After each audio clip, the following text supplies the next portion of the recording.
ভয়ঙ্কর না হালকা ভয়ঙ্কর? অনেক। আচ্ছা, ওদেরকে জিজ্ঞাসা করো যে তোমরা আমার সাথে কি করো? তোমরা আমার সাথে কি করো? কি বলে?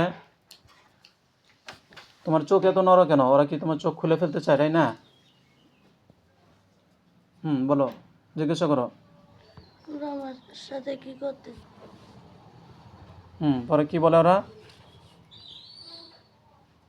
কিছুক্ষণ।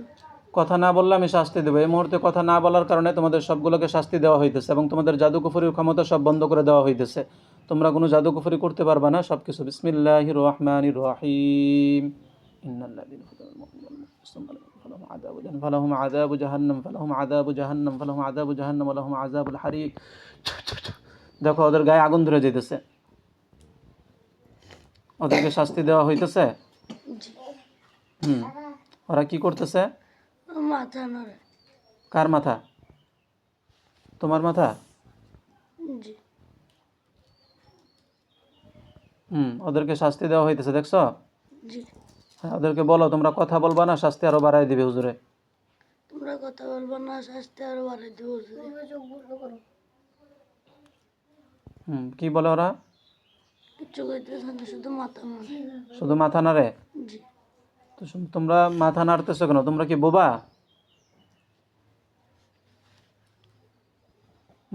মাথা নেড়ে কি বলে? মানে মাথা নাড়লে বুঝো না কি? হ্যাঁ বলে না না বলে?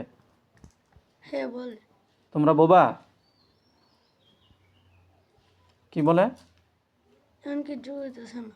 কথা বলো, আমার সাথে কথা বলো, নাহলে কিন্তু এই যে আমি একটু আগে ওর ভাইয়ের সাথে যে ছিল, ওরা কিন্তু শাস্তি দিয়ে হত্যা করে ফেলা হয়েছে। কথা না বললে আমি কিছুই বুঝবো না, তাহলে তোমাদেরকে শাস্তি দিয়ে দেবো সরাসরি। কথা বলবা?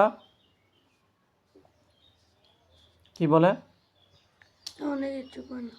আচ্ছা, এই মুহূর্তে তোমাদেরকে সকলকে আমি আল্লাহর ফয়সালার উপর ছেড়ে দিচ্ছি। হে আল্লাহ, যদি ওরা যদি খবিস হয়ে থাকে আর ওদের শাস্তি যদি জেলখানায় বন্দি হয়ে থাকে, আপনি বন্দির ব্যবস্থা করে দিন। আর যদি হত্যার ফয়সালা হয়, তাদেরকে হাত পা বেঁধে জমিনে শোয়াই দেওয়া হোক। বিসমিল্লাহির রহমানির রহিম। রব্বুল মাশরিকি ওয়াল মাগরিবি লা ইলাহা ইল্লা হু ফাত্তাখিযহু ওয়াকিলা। দেখো তো ওদেরকে কি করা হয়েছে? দুজনকে কি করা হয়েছে?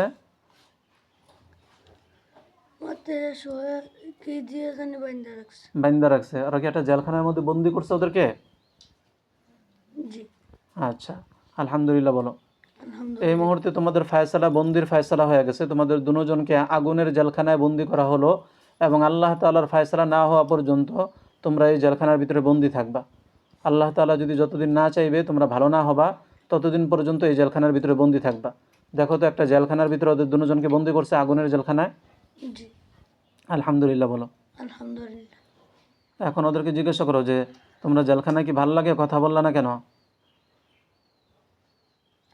তোমাদেরকে জেলখানা ভালো লাগে, তোমরা কথা বললে না কেন? কি বলে? অনেক কিছু বল না। আচ্ছা, ঠিক আছে, তাহলে তোমরা এই জেলখানার ভিতরেই বন্দি অবস্থায় থাকবা। দুজনকে কঠিনভাবে বন্দি করে রাখা হোক এবং যতদিন আল্লাহর ফায়সালা না হয় বন্দি থাকবে।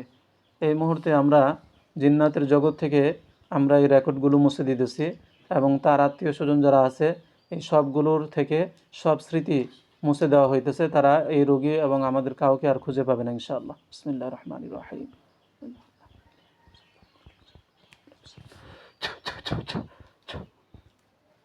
দেখো তো, জেলখানাটা এখন দেখা যায়? জি না। আচ্ছা, ওই জেলখানাটাকেও আমরা অদৃশ্য করে দিতেছি। তার আত্মীয় স্বজন এটা আর খুঁজে পাবে না ইনশাআল্লাহ। যেদিন আল্লাহর ফয়সালা হবে সেদিন তারা মুক্ত হয়ে যাবে, এছাড়া মুক্ত হতে পারবে না। বিসমিল্লাহির রহমানির রহিম। এবার তোমার শরীরটা পুরাটা আমি লক করে দিতেছি। দেখো, তোমার পুরা শরীরের চতুর্দিকে একটা লক পড়বে। বিসমিল্লাহির রহমানির রহিম। বিসমিল্লাহি আল্লাহু আকবার। ফামাহিলিল কাফিরিন রাইবা। বিসমিল্লাহি আল্লাহু আকবার। দেখো তো, তোমার শরীরের চতুর্দিকে একটা লক পড়ছে। জি। আচ্ছা, আলহামদুলিল্লাহ বলো। আলহামদুলিল্লাহ।